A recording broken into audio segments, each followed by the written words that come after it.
پتہ ہے ہمیں نماز کیوں بوجھ لگتی ہے؟ کیونکہ ہم نماز کا مقصد نہیں جانتے۔ نماز صرف ایک ڈیوٹی نہیں بلکہ ایک اپرچونٹی ہے اللہ سے بات کرنے کی۔ اگر آپ نماز کا مطلب سمجھیں گے تو آپ کو پتہ چلے گا سورہ فاتحہ سے لے کر آخری سلام تک نماز اپنے آپ میں ساری کی ساری دعا ہے، آپ کے اور اللہ کے درمیان ہمیشہ رہنے والی دعا۔ اللہ اپنی عبادتوں کے معاملے میں کسی بھی انسان پر بوجھ نہیں ڈالتا۔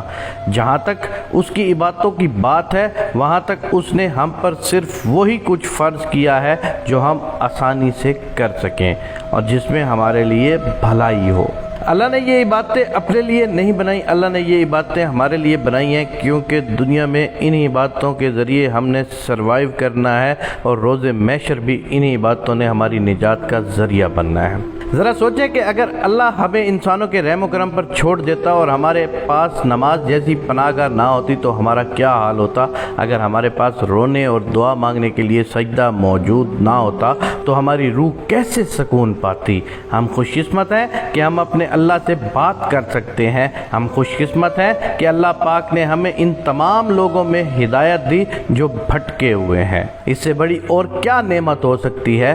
نماز کائنات کی سب سے محفوظ جگہ ہے، ایسی جگہ جہاں برتر اور کمتر دونوں ایک جیسے ہوتے ہیں، ایسی جگہ جہاں نیکوکار اور گناہگار دونوں برابر ہو جاتے ہیں۔ ابھی کچھ دیر پہلے میں نے ایک کوٹیشن پڑھی جو یہ تھی، تنہائی میں کبھی چاند کو دیکھنا اور دیکھ کر سوچنا کہ رسول اللہ صلی اللہ علیہ وآلہ وسلم بھی اسی چاند کو دیکھا کرتے تھے، لیکن ہم جائے نماز پر کھڑے ہو کر یہ بھی نہیں سوچتے کہ یہ وہی جگہ ہے جہاں رسول اللہ صلی اللہ علیہ وآلہ وسلم ہر مشکل گھڑی میں آیا کرتے تھے اور صرف اللہ سے مدد مانگتے تھے، اور صرف اس جگہ پر کھڑے ہونے سے اللہ نے ان کی کیسے کیسے وسیلوں سے مدد کی تھی یہ تو ہم بھول ہی جاتے ہیں۔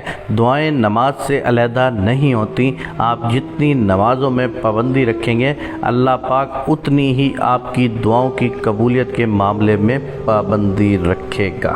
تو اگلی دفعہ جب آپ جائے نماز پر کھڑے ہوں تو یہ سوچ کر کھڑے نہیں ہونا کہ ہم اللہ سے بات کرنے کے لیے آئے ہیں، بلکہ یہ سوچنا ہے کہ وہ ہمیں سننے کے لیے آیا ہے اور وہ ہم سے بات کرنے کے لیے آیا ہے۔ آپ کے لیے یہ بڑے اعزاز کی بات ہے کہ وہ ذات جس سے بات کرنے کے لیے بڑے بڑے عبادت گزار ترستے ہیں وہ ہم سے بات کرنے کے لیے آیا ہے۔ آپ اگر ایسا سوچیں گے تو نماز آپ کو کبھی بھاری نہیں لگے گی انشاءاللہ، بلکہ نماز آپ کے لیے آسان کر دی جائے گی۔ بس ایک دفعہ کوشش کرنی پڑتی ہے پاؤں کو جائے نماز پہ کھڑا کرنے کی، پھر اگلی دفعہ آپ کو آپ کا دل جائے نماز کی طرف لا کھڑا کرے گا۔ میں اپنے اللہ پاک سے یہ دعا کرتا ہوں کہ جتنے لوگوں نے نمازیں پڑھی ہوئی ہیں ان کی نمازوں کو قبول فرما، اور جو لوگ نماز کی طرف نہیں آ رہے ان کے دل میں ایمان کی کوئی روشنی جلا اور وہ تجھ تک نماز کے لیے آ سکیں اور سجدہ ریز ہو سکیں۔ میرے پاک پروردگار، آج ہم تجھ سے اپنے کیے ہوئے گناہوں کی معافی مانگتے ہیں اور تجھ سے التجا کرتے ہیں کہ ہم سے یہ سجدے کی توفیق تا قیامت نہ کھینچنا۔